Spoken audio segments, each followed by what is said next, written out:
اللہ کو گواہ کر کے، آپ سب کو گواہ کر کے امانت کے طور پر، مجھے نہیں معلوم کہ آج کے بعد کیا ہوگا، لیکن میں آپ کو گواہ کر کے، اپنی ماں کو گواہ کر کے یہ بات کر رہا ہوں۔ آج کے اس دور میں آئی ایس آئی پوری طرح جوڈیشل پروسیڈنگز کو مینیپولیٹ کرنے میں انوالو ہے۔ آئی ایس آئی کے لوگ مختلف جگہ پہنچ کر اپنی مرضی کے بینچ بنواتے ہیں، کیسوں کی مارکنگ ہوتی ہے۔ میں اپنی ہائی کورٹ کی بات کرتا ہوں، آئی ایس آئی والوں نے میرے چیف جسٹس کو اپروچ کر کے کہا کہ ہم نے الیکشن تک نواز شریف اور اس کی بیٹی کو باہر نہیں آنے دینا، شوکت عزیز صدیقی کو بینچ میں مت شامل کرو۔ اور میرے چیف جسٹس نے کہا جس بینچ سے آپ ایزی ہیں ہم وہ بنا دیں۔ مجھے یہ پتا ہے کہ سپریم کورٹ میں کس کے ذریعے کون پیغام لے کر جاتا ہے۔ مجھے یہ پتا ہے کہ اکاؤنٹیبلٹی کورٹ کی ہر روز کی پروسیڈنگز کہاں پر جاتی رہی ہیں۔ مجھے یہ وجہ معلوم ہے کہ اسلام آباد ہائی کورٹ کا اسٹیچوٹ کے مطابق ان اکاؤنٹیبلٹی کورٹ پر ایڈمنسٹریٹو کنٹرول کیوں ختم کیا گیا، تاکہ وہاں پہ کل کوئی جج جا کر پروسیڈنگز کو نہ دیکھ سکے۔ آپ سے یہ باتیں میں نے اپنی جان نوکری کی تو پرواہ نہیں ہے کہ قتل یہ اس لیے کی ہے کہ مجھے یہ کہا گیا کہ جناب آپ ہمیں ایک ایشورنس دے دیں کہ ہماری مرضی کے مطابق فیصلہ کریں گے تو ہم آپ کے ریفرنس ختم کروا دیں۔ مجھے یہ کہا گیا کہ آپ اگر ہماری مرضی کے مطابق فلاں کیس میں فلاں فیصلہ دیں گے تو ہم نومبر تک نہیں سپٹمبر میں آپ کو چیف جسٹس بنا دیتے ہیں۔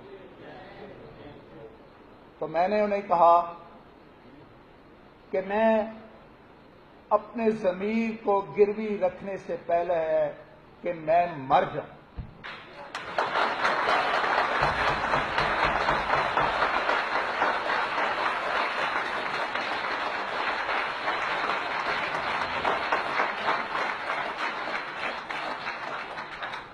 میں نے کہا کہ میرج سے 1 سینٹی میٹر نہ ادھر ہوں گا نہ ادھر ہوں گا، مجھے ریفرنسز کی پرواہ نہیں ہے۔ آپ نے پہلے بھی ریفرنس کروائے ہیں، آپ 10 اور کروا دیجئے۔ جب تک میرے اللہ کو منظور ہے کہ میں نے اس سودے پر رہتے ہوئے اللہ کی رضا کی خاطر کوئی کام کرنے ہیں تو میں کرتا رہوں گا، چاہے ساری دنیا میرے مخالف ہو جائے۔ اور جب اللہ کو منظور ہوگا کہ میں یہاں پہ کام نہیں کروں گا تو پھر تمام بریگیڈ بھی اکٹھے ہو کے آ جائیں تو میرا کچھ نہیں کر سکتا۔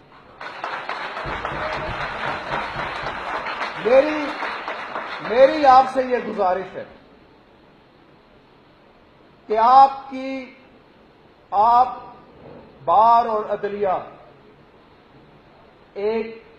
میں تو اب پہیے بالکل نہیں کہتا، میں تو اس کو ایک گھر کہتا ہوں۔ ایک ہی گھر کی حویلی میں رہنے والے لوگ ہیں، لیکن آپ کی حویلی پہ ڈاکہ پڑ چکا ہے۔ آپ کی حویلی بندوق والوں کے کنٹرول میں آ چکی ہے۔ آپ کی آزادی سلب ہو چکی ہے۔ آپ کی انڈیپینڈنس آف جوڈیشری جس پر آپ پرائڈ فیل کرتے تھے اس پہ سمجھوتے ہو چکے ہیں۔ یہ کسی 2 افراد کے درمیان مقدمے کے فیصلے میں اپنے آپ کو انڈیپینڈنٹ ظاہر کرنا اور انصاف پسند ظاہر کرنا کوئی بڑی بات نہیں ہے۔ کسی مشہور فلسفی کی قول ہے کہ آپ دیکھنا یہ چاہتے ہیں کہ حکمرانی کس کے پاس ہے، تو آپ یہ دیکھیں کہ آپ کو کس کے خلاف بات کرنے کی اجازت نہیں ہے۔ آج یہ میڈیا والے یہ بھی گھٹنے ٹیک چکے ہیں۔ یہ میڈیا والے اپنے اشتہاروں کی خاطر اور اپنے مفادات کی خاطر سچ بولنے سے گریزاں ہیں۔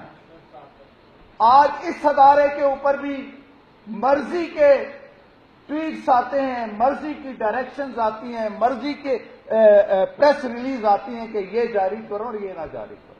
یہ پوچھ لیں، یہاں پر بیٹھیں، ان سے حلف لے لیں کہ کون ایک چینل ہے جو یہ کہہ سکتا ہے کہ ہمیں ڈائریکشنز نہیں آتی اور ہمیں ڈائریکشنز ISPR سے نہیں آتی۔ جوڈیشری، میڈیا جو کسی بھی ملک کے لوگوں کے ضمیر کی آواز ہوتی ہے، اس کے اوپر اگر پابندیاں لگا دی جائیں گی، اس کو اگر پابند سلاسل کر دیا جائے گا، اس کے لبوں کو اگر سیل دیا جائے گا، اس کے لوگوں کی آزادی سلب کر لی جائے گی، تو پھر مجھے کہنے دیجئے کہ شاید پھر پاکستان ایک آزاد اسلامی جمہوری ملک نہیں رہے گا۔ 70 سال میں ہم نہ تو اس ملک کو اسلامی بنا سکے، نہ جمہوری بنا سکے، اور نہ ہی آئین کے تابع لا سکے۔ اس وجہ سے اس 70 سال کی زندگی میں 35 سال ہمارے ڈکٹیٹرز کھا گئے۔ اس 35 سال میں ہمارے آئین کے ساتھ کھلواڑ کیے گئے۔